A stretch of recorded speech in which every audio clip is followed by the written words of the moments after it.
Greetings, Internet, and welcome to Aaron Plays, and I hope you're doing fantastically well. This will be episode 36 of my playthrough of Into the Woods by GMT Games, which is part of the Great Battles of the American Civil War series and is representing the Battle of Shiloh. We're part way through the 8 a.m. turn, and in the last episode, we had Sherman's division activate. Now we're back to Withers, who had an activation about 2 episodes ago. So, yes.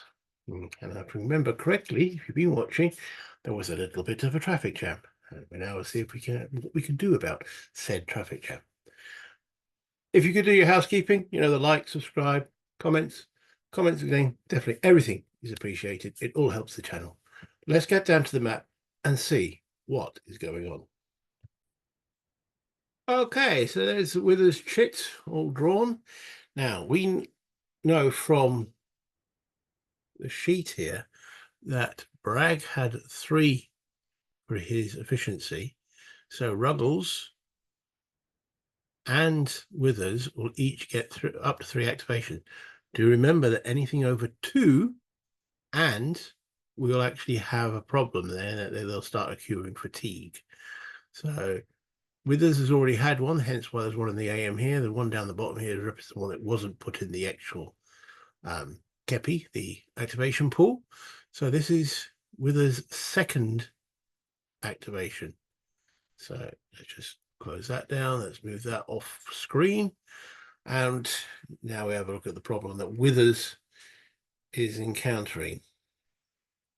Withers being green, we have this problem here that, yeah, he's going to have to cross this stream and then this stream.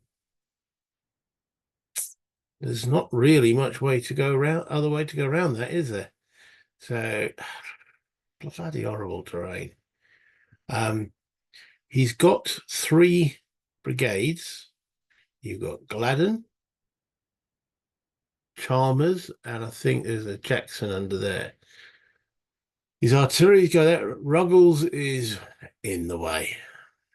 There's no other way to say it, is there? So he's still under advance, and he needs the advance to actually get across this mire. Might be the best way of putting it. So we will start with this unit here. So we're starting with Gladden's brigade, and that will cost well, it's a field boundary, isn't it? That's 1.5. So he's got 1, then 1.5. This I must admit, this does confuse me. The left number is for movement from a field or same field boundary hex, so it's not. So it's 1.5. He's crossing the stream is 2.5, and because he's leaving the marsh, he's now got to do the disorder check, and it's G6. He rolls a 9, so he actually disorders. Okay, so he's moved 2.5 out of his 5. No, wait, 1.5, 2.5 for the stream. So he can go there. That's about as far as he really wants to go. Not great, but there we go. So this guy going from there to there, crossing the stream. So again, that's 2.5 and a morale check. Right. So moving my camera slightly on the, there we go. That's better. Right. He's fine. Yeah, he got slightly wet boots, but other than that, he's fine. So it's 1.5, 2.5 to there. He's then going to change his facing. 3.5, 4.5, 5.5. That's 6. Okay, so there we go.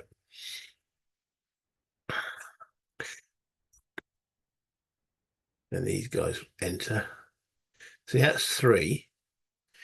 And we know that is another 1.5, 2.5. So that's 5. So he can go there and then take his disorder check. 4, he's fine. He can go there and there. So again, 3 for there, 1 for the stream. So that's 4. 1.5, for the woods, 5.5 to there.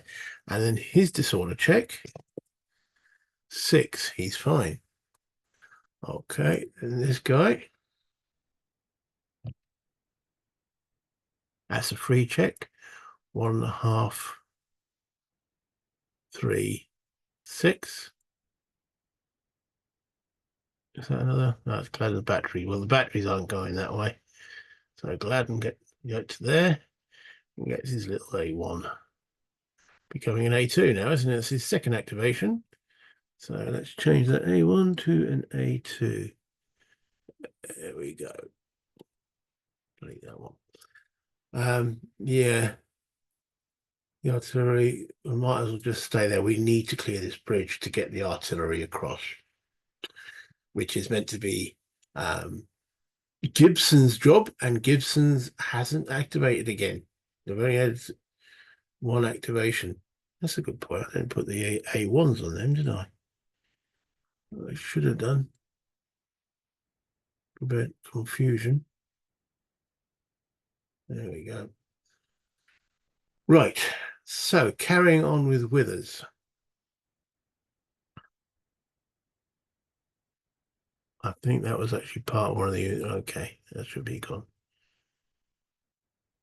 Right.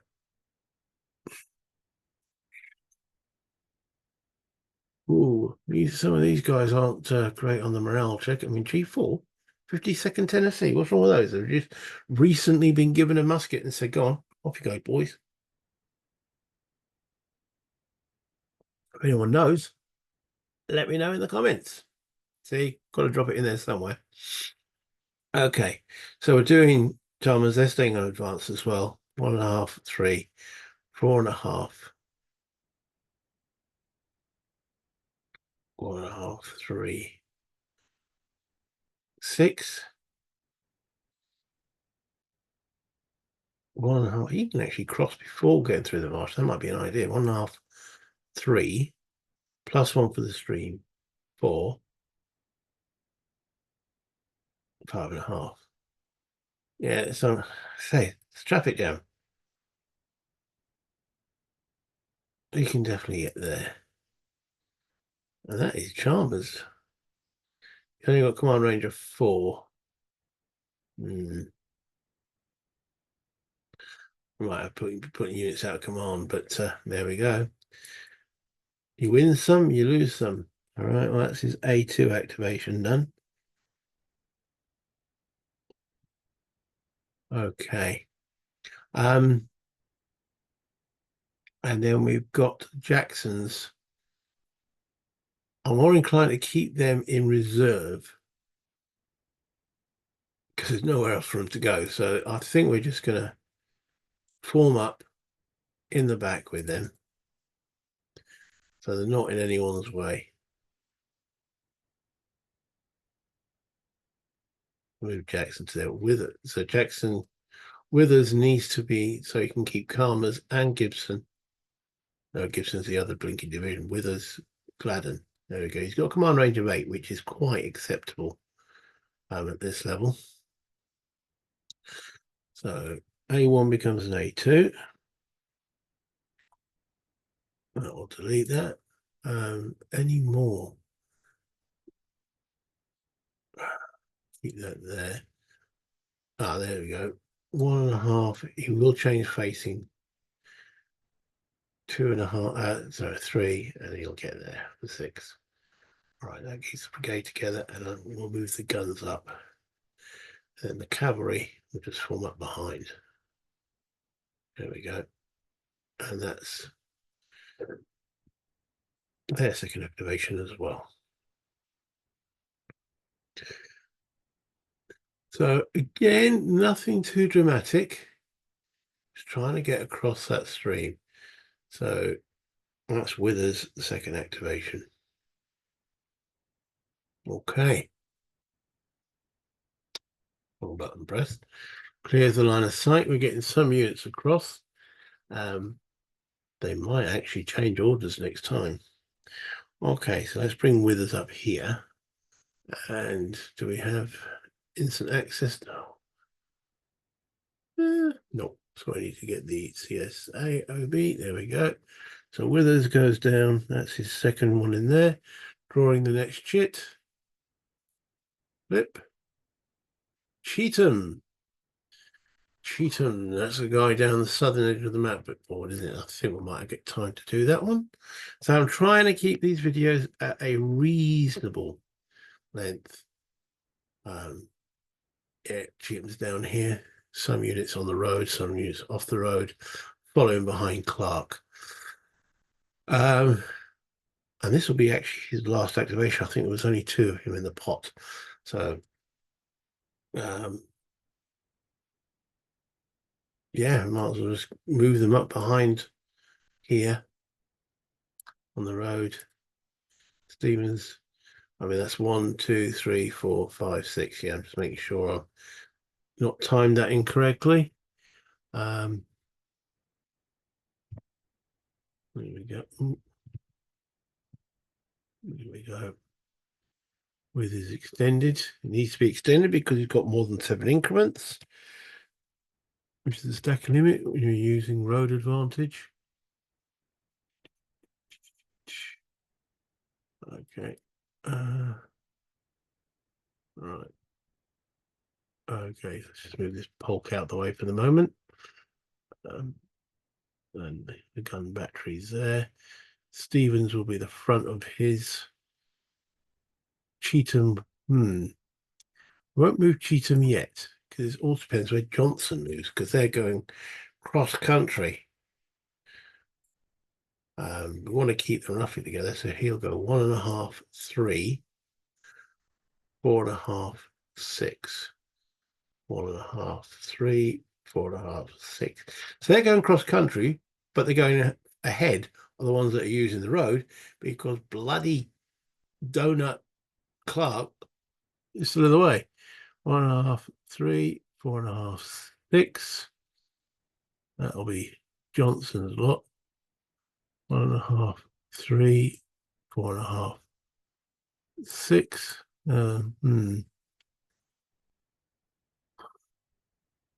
Wants to keep them all within command. The cavalry, 2, 4, 6, 8. 2, 4, 6, 8. Classes are separate. Brigade from Cheatham's. Okay, so should we get a few A2s out here? Johnson, have an A2. Stevens, have an A2. Cheatham, go on, you can have one too. Cheap at half the price. Where's he going to move to? He needs to keep these all under control. He's only got command range of 6, and it's 2 for the actual woods. So if he goes there, 2.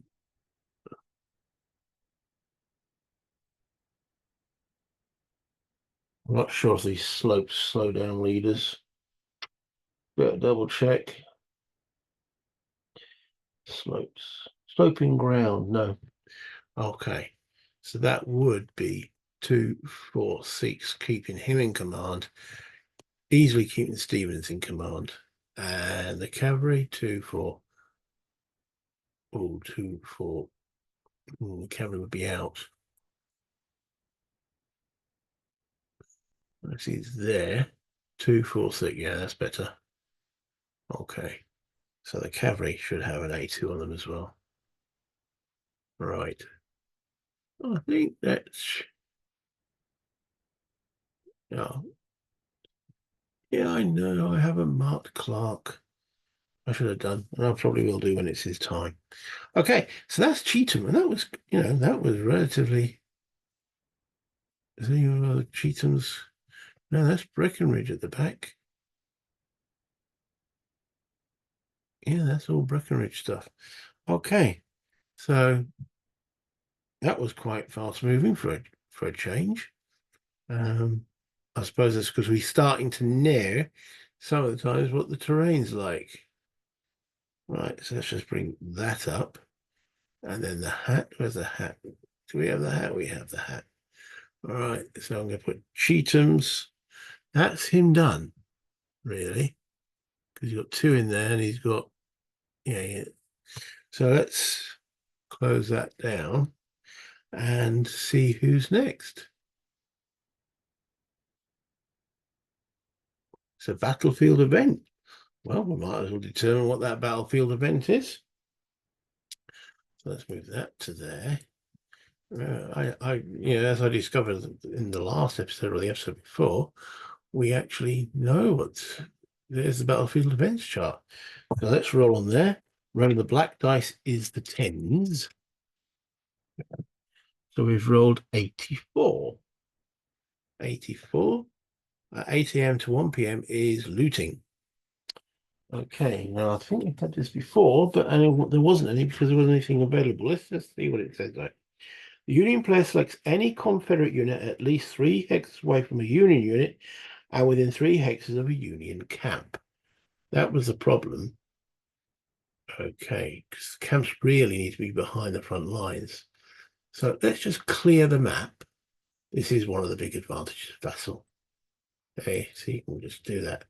Right, so Union player selects any Confederate unit at least 3 hexes away from any Union unit and within 3 hexes of a Union camp. Okay, so this here, the Union camp, and it's at least 3 hexes away from a Union unit and within 3 hexes of a Union camp, and immediately places the unit in the camp hex, stacking permitted. Phase is determined by the Confederate player. The Union camp must be at least 4 hexes from all Union units. So 1, 2, 3 is not. So that camp isn't eligible. Well, what about this one? No, 1, 2, 3. See, I think I looked at that last time. Effectively, I don't think the Confederates are far enough advanced yet to be troubled by looting. There's nothing that far there. So no. And if it can't apply, I mean, that's the most effective one. But the rear field, unfortunately, no, because the Union is still, in other words, our guys are still feeling threatened by the Union. I suppose once we have pushed them back, notice I'm using we because I'm Confederate head on, once we push them back, then that won't get in the way. But and then there will be some looting, but we're still conscious that there's Union units ahead. So that battlefield event has no effect. Okay, now I'm going to do something I want to check before I draw the next check. There's something I keep forgetting, that Johnson has a special ability, or 2. In actual fact, he's got 4. Mr. Johnson, there's one. There it is. So this dude here. He's got 4 special abilities, and one of them is at any time after the first activation marker has been played, but before the last activation marker of a turn is played, Johnson may activate any one brigadier in his command range before the next activation marker is drawn. That's what we're going to try now. The brigadier and any units of the brigade within the range of the brigadier or Johnston are considered to be in command. Units not within range of their brigadier or Johnston are not included in this activation. This activation does not subtract from the number of available activations for that brigade, but does always count towards fatigue, regardless of the unit's actions. Okay. Now, you might have mentioned me quite a few times about bloody traffic jam. So I think we want to try to alleviate that problem and activate Gibson's brigade using that from Johnson. Now, is he in command range? 1, 2, 3, 4, 5, 6, 7, 8, easily. So we can activate just them, and I'm going to put an A2 marker on them, even though they're going to get additional activations, and this will count towards the fatigue. They're under attack orders, and we want to see if we can actually start encroaching on these guys. So we're going to do that, and that means, hold on, I've got to do No, I've got to close that down, bring that up. I've got to show that I've used that on here. All right, so is it that one? Extra activation. What if I flip that? Used ability. I can only use that once per turn. I can use any one of these once per turn. Okay, so we are using that ability now to get these guys moving. Now, there's special rules, as someone mentioned in one of the comments, and remember, all comments are appreciated because they all help me understand and work on this game regarding this pile of poo terrain. Let's have a look at what these are. Okay, effectively, we ignore this bridge until there are no Union units within 3 intervening hexes or 4 hexes away. Okay, so we're going to move this unit into there, and as it's got double, it costs 4 movement points. Now he's only got 3. He's under attack orders, but you're always allowed to move 1 hex. Is he still allowed to fire though? Okay, no, he can't fire. It says the unit does not have necessary movement points to enter a hex.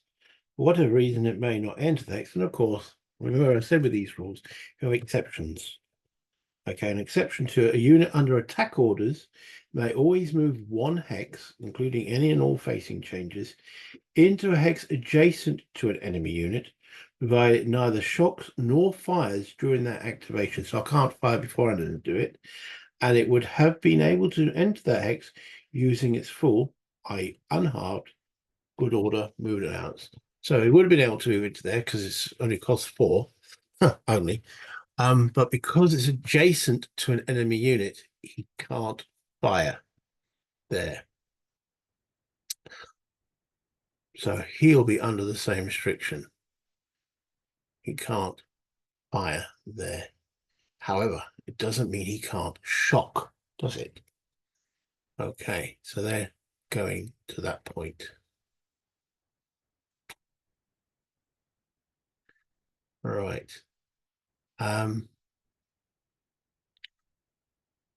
He's going to try and cross there. So that costs 3 plus 1 for the stream, 4. So again, he can't fire, and he's got to do a UDD. I was just about to roll a blue dice, which would have been wrong.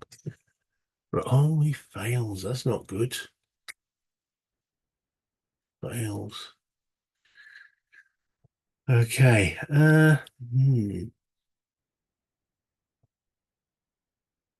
All right. He's going to move to there, and these guys are now lower. Let's have a look. Can I zoom in a bit more than that? I can. All right. So he's at there, and they're there. These guys are both lower. So can he shoot at him? Can he shoot at him? Let me double check the rules. No, it doesn't. No, it doesn't. Okay.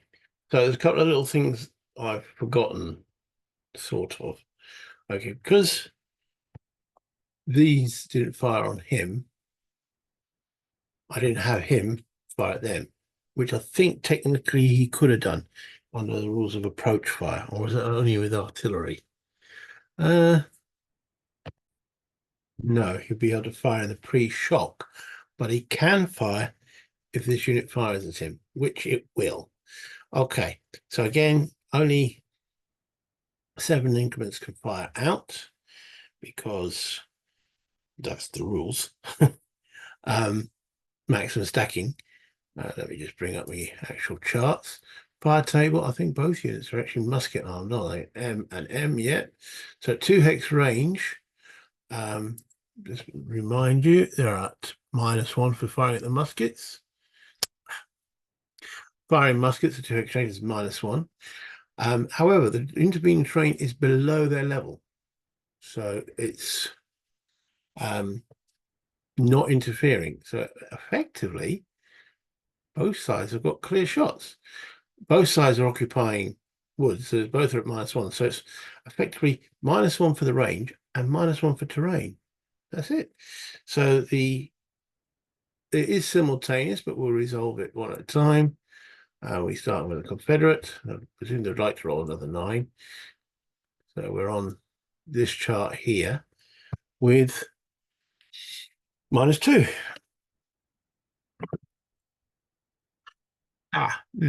No effect. That's a 0, 0, 0. And the Union back at -2 rolls a absolute diddle. Nothing. Okay, both sides farting into the ether. Okay. And this cavalry unit is attached. So he might as well go in there. Okay. Remembering Gibson will now come dashing forward. 2, 4, 6. He's going to be leading that assault. I'm going to change. Should I change the A1 now to an A2? Should do before I forget, because this is free activation. Well, it's not free, but you know what I mean. It's activation given to him by Johnson, and we will have. Let me get some pre-shock or shock. There we go. On those 2 units there. Okay, so going through the shock procedures, we have this: designate all targets as shock and charges. We've done that. Perform retreat before shock. Now, I was thinking about this. Would they retreat? They've got to hold that line until some other guys can get up. So I don't think they retreat, but they have the option, but I don't think they do. Green attacker commitment check. Right. Neither of the Confederate units are green. They've got the G in front. So these are actually seasoned units. So first thing we actually have then is the defender's pre-shock cohesion check. So he has to check to see if he defends normally. So he's G7. Remember, there is a +1 for the Union. He rolls a 3. He's quite happy to stand. He's quite happy to stand. Okay. So we then have pre-shock reaction fire. So he gets to shoot. Now, you can fire 7 increments out of that hex. Can he split it between the 2 targets? Okay, so it's going to split its fire. Now, can he fire 7 strength points out of the hex? He's going to fire, where's my mouse gone? There it is. 4 into that and 3 to that. Okay, he's got muskets. So, with muskets, we know, let's say we don't, let's go back. Muskets have got +2, and it can prep fire because it's in good order. That's what I was trying to do with the previous units, to get it out of good order. But it's still in good order, so it can prep fire. So it's a plus an additional 1 when it gets right, so it's +3. Okay, now, so looking at this, first of all, you look at your range effects. We now know it's +3. Then the terrain effects. Now, the terrain is bloody awful that you got I was going to say the Confederates are coming through. Oh, my rules are all over the place. Paper intensive. All right, so they are in a marsh stream that has a -1 on the table. So at +3, -1 for terrain effects is only +2. None of the rest really is not disordered. Green fire doesn't count in this game. I don't think it's even mentioned there. It's not. Normally you get modifiers for a green unit firing. There's no fatigue. So it's net +2. Okay, so we're doing, and we resolve these one at a time. So we're going to resolve the 4 on the this unit here first. Rolling a 4 +2 is 6. 6. Oh, blimey. 6, and there's 4 increments firing is a D+1. Remember, they can't fire back because they're assaulting. D+1 on them. They roll an 8, becoming a 9. Oh dear, they fail. So they're now going in disordered. Then the 3 increments firing. Again at +2. Well, I mean, they got lucky. Sherman's boys got lucky. 77th Ohio showing well the 57th Ohio what to do. They roll a 9 +2. Okay, that's a 1 big D. Darn it. Okay, so they take a step loss and are disordered as well. Okay, let me get the step loss marker. I was just checking to see if they can pull back or stop the attack, but it looks like once you're committed, you're committed. So we are now, shall I bring up? All right, so we've done reaction fire. That was some devastating shooting there. So we've done that, 11.38, and then we resolve the shock. So we determine the shock DRMs, and that's what these 2 dice are. The red is the Confederate. I couldn't find a little blue dice. To be honest, a little grey dice, but there we go. Those are going to be the DRMs. And we're going to go through, you can see that we've got the shock DRMs here. So pro attacker, odds ratio benefit. Okay, there was at the start going to be a modifier. Now currently there's 14 from this unit and now only 5 from this. That's 19 to 13. That's 6 difference. It's not enough for 1.5 to 1. 7 difference was, so that one shot curtailed their enthusiasm. So the odds ratio benefit doesn't apply. It's 1 to 1, which is 0. Okay. Any defender disorder? The answer to that question is no. Charge benefit actually does apply because they didn't apply to both infantry carrier units that move before shock and do not fire during movement, even though they weren't allowed to shoot. So they get the charge benefit. So that will take them, well, actually, that'll take them to 1. Okay, stacked with an aggressive leader. Is he aggressive? He's not, he's neutral. So he's either too keen or not too keen. As per terrain chart, right, so, yeah, the terrain chart. Let's have a look at what terrain we're fighting on. Okay, so it's slightly uphill, it's in the woods, and we're on the swamp and the river, and everything's in the way. We knew this was going to be tricky, but blimey, that defensive fire didn't help. Okay, so the stream is -1. The wood says no effect. Okay, fair enough. Going up slope, no effect. Okay, so it looks like, and the marsh is -1. And I think you only take the worst, so it's -1. So that gets rid of that, doesn't it? There's no dial modifier so far from there. The A.S. Johnson effect. Okay, BB 4.11, because I mean, he's personally telling these guys to get going, didn't he? So can we use another effect on him? He may place any brigadier under attack order. Yeah, each brigade leader under attack order is treated as an aggressive. Each brigade leader under attack order is treated as an aggressive brigadier. They receive the +1 if stacked with a shocking troop. This effect lasts throughout any continued shock. Okay, so that's the Johnson effect. Okay, so he's bringing that in, giving them that +1. Come back. Okay, that's the A.S. Johnson effect. Odds ratio, pro defender, no. Any attacker disordered? Yes. Attacker with no brigadier, no. The attacker's got brigadier. Attacker with advance orders, no. Each successive continuous shock, no, as per the terrain chart we've already taken in. Okay, there's no position modifiers. So we're looking actually at those 2 cancel out, a straight roll. High is good.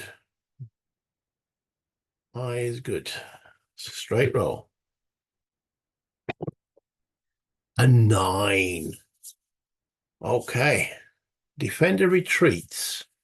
Defending unit retreats 1 hex and then disorders, plus attacker may stroke must continue shock. We'll have to check that part in a moment. Okay, so he retreats 1 hex. Boom. Then disorders.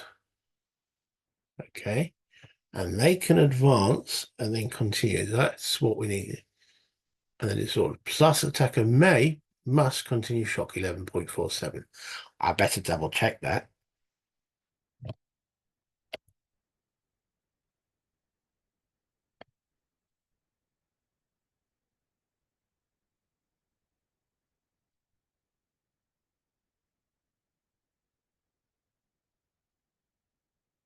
I will press the right button in a moment. I'm trying to blink and pause the video while I check the rule. Okay, so we must advance there, but we can only advance into the hex that's vacated, so we've got fuller stacking limits. So he will advance in there with Gibson. This was a charge. It is mandatory that they advance, and it's going to be so this unit can't advance there because the stacking limit is, sorry, this unit can't advance into there because the stacking limit is 1 unit or 15 stacking points, and there is 14 in there. So he can't advance there because that's not where the combat occurred. So that's the only unit that can advance. Okay. Now we go on to the continued shock restriction. Okay. A possible result of shock, because we had that continuous result with the defending units retreats 1 hex, yeah, done that, and then disorders, plus the attacker may stroke must continue shock. Because there was a charge, they must continue shock. Because it says in the following cases, continued shock is mandatory for units that charged and voluntary for units that did not charge. Okay, so they've got to go in again. All right, so units able to advance in shock step C and conduct continue shock may advance 1 or 2 additional hexes. Okay, this advance must, if possible, place 1 or more enemy units in the attacker's frontal hex. Must stop upon advancing adjacent to an enemy combat unit. So in other words, if this unit, the Union unit had routed, they could have continued, but 1 or more, it didn't. Must stop upon advancing adjacent to an enemy combat unit or suffering a second disorder due to terrain. So they're fine there. May change facing what don't need to change. May neither enter nor cross impassable terrain not applied. May not enter any hex that would normally cost it more than 2 movement points. Again, they've got. Now the thing is, they do have to do another disorder check for leaving the marsh hex. Okay, so we better do that check now. They're in rails 5, but they got the leader with them. Okay, they rolled a 5, so they're fine as they leave that marsh. So I'll just move that out of the way. Okay, so they've done that check. Should leave that on top of them. So they now do continued shock against the 77th Ohio, who've been doing as best they can.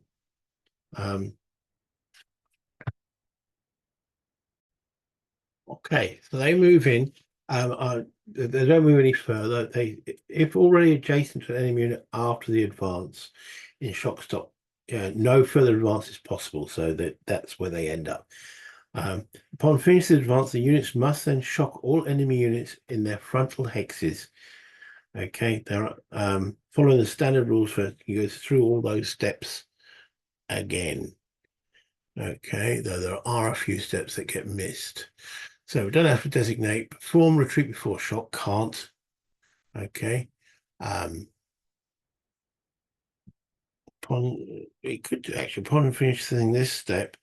The defender was designated as the target of a different. There is no Darolfa Green attacker commitment or defender pre-shock cohesion check.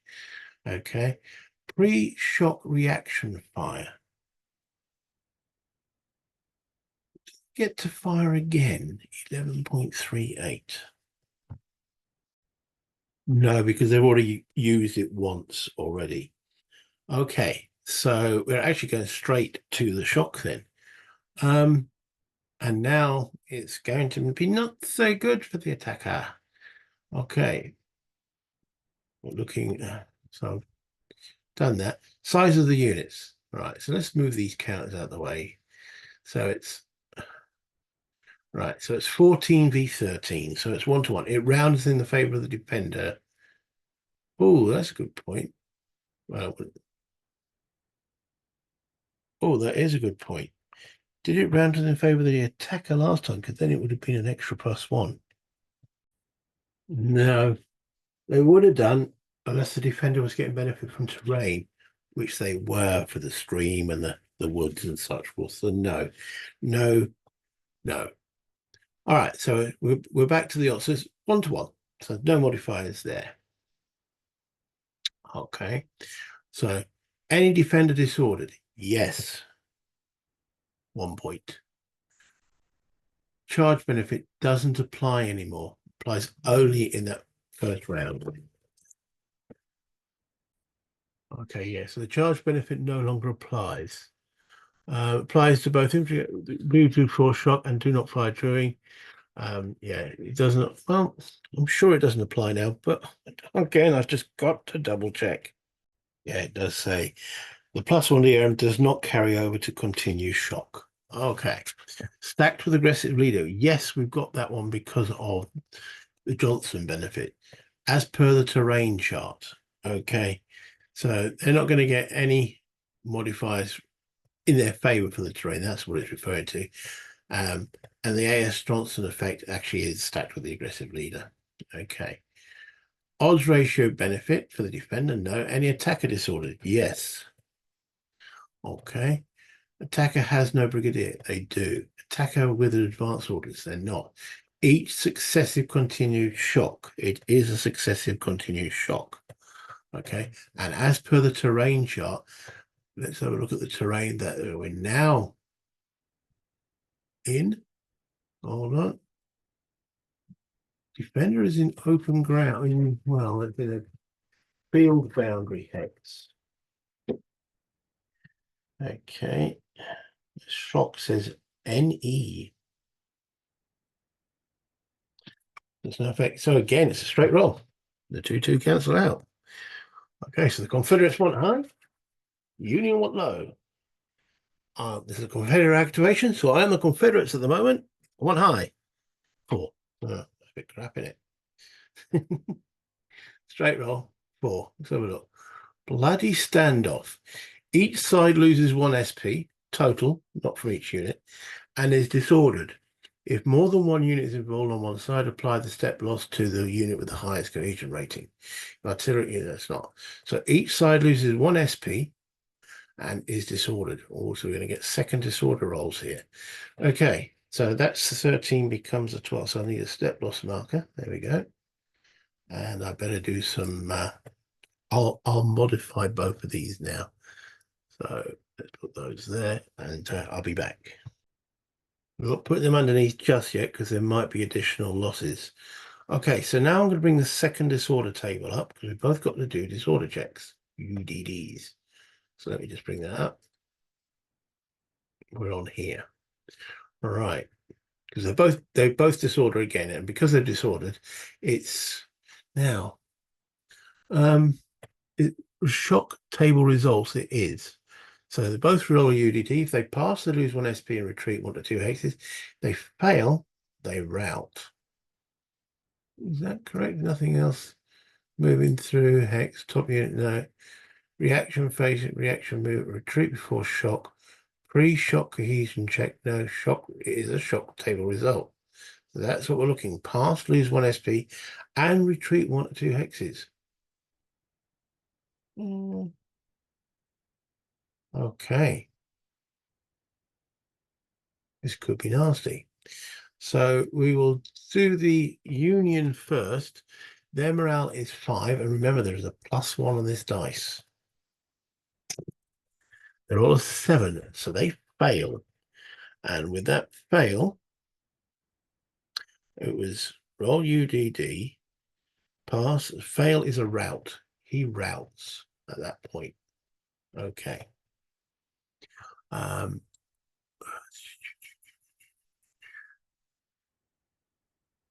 Where do I do that? Doesn't take any further losses, he just routes. Okay. Right, let's test the Confederate unit. He's got fail 5, but he has his Brigadier stacked on him, so that gives him a bonus. Takes his morale technically to 6.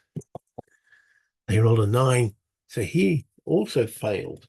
Now, both units can't rout. If both sides would rout, which in this case it is, both sides involved in the shock end up routing. The single one unit with the highest cohesion rating does not rout. Ignore the rout result. All other units rout. If there is a tie, the defending unit will rout. One attacking unit will not. It says use if we are using fatigue, which we are, that would be taken into consideration. So in this case, the Confederate unit doesn't rout because it was attacking. Right, so I will remove the Union unit. Now, there's no other unit adjacent to him, otherwise he would have taken a morale check at that point.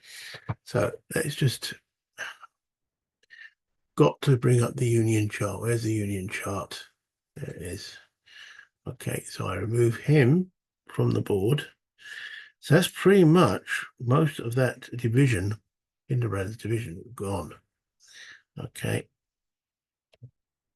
Okay, he doesn't advance any further either. Now, he has taken a strength loss, and now I have to see if the leader has been affected. No, I think it's a 0 or a 9. I can't remember, but no, it's not 5.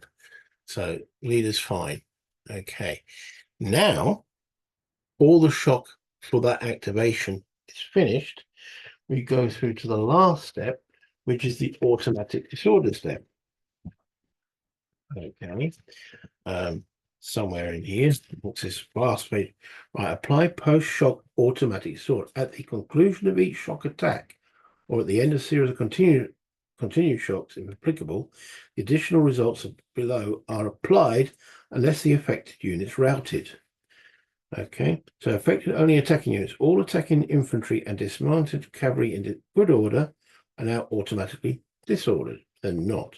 Each stack of attacking units with at least one already disordered unit suffers 1 SP loss. Call them stragglers if you wish. So that's why. So basically, these are reduced, increase, and these also decrease. And I might as well put that now underneath them.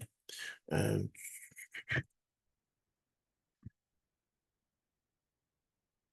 put Gibson on top with his little A2 marker, which he gained.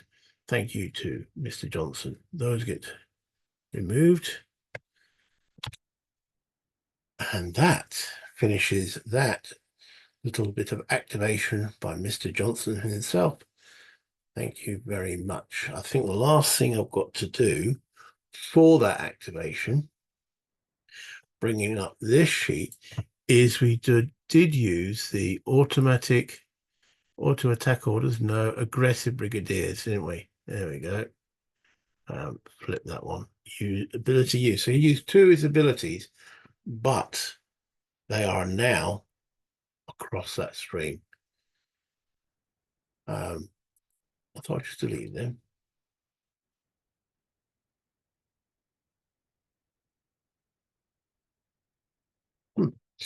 Okay, so they are across the stream. Phew, I think we'll end this episode at that point. Let's go back. Well, I'm going to have a little chat, but let's end this part at that point. Yes, this will mean that there is a chance that Johnson will die at the end of the turn. We'll have to roll a D10 for him. On a 0, he will die because of his active bringing into the effect.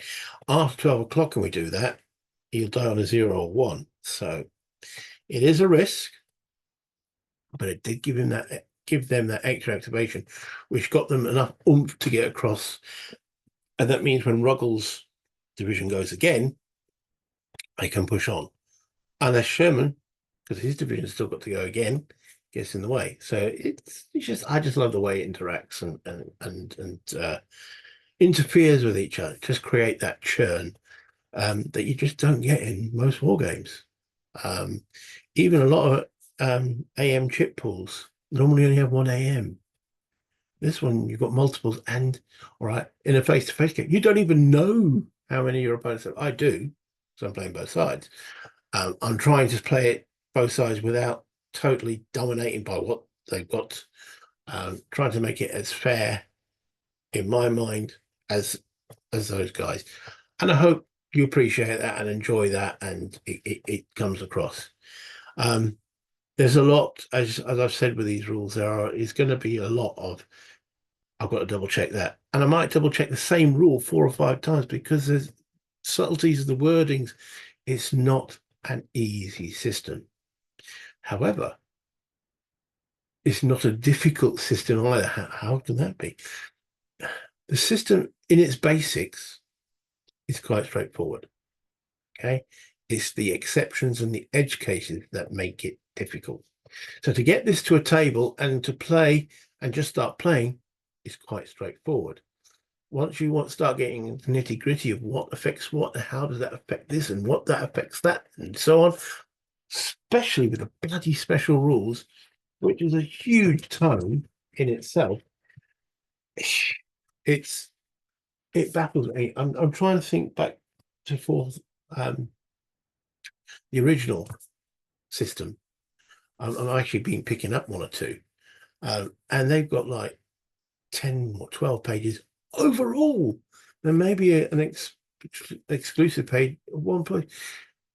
So why has it got to be so complex? I know they're trying to represent it.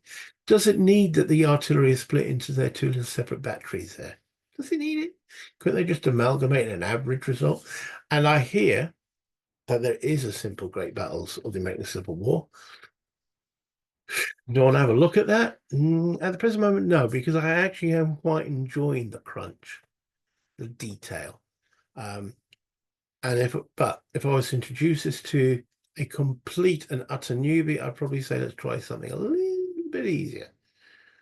Maybe, I'll say a little bit easier, without so much terrain and special rules and assistance. So probably Death Valley, though each battle there does have its special rules, nowhere near to the depth and detail as this one. I don't know what the simple Great Battles of History, American Civil War, Great Battles of History, there you go. Great Battles of the American Civil War entails. I haven't read them or looked at them. But I assume it will eliminate most of the edge cases. Will that make the game bland? Don't know. I'd have to have a look at them at some point.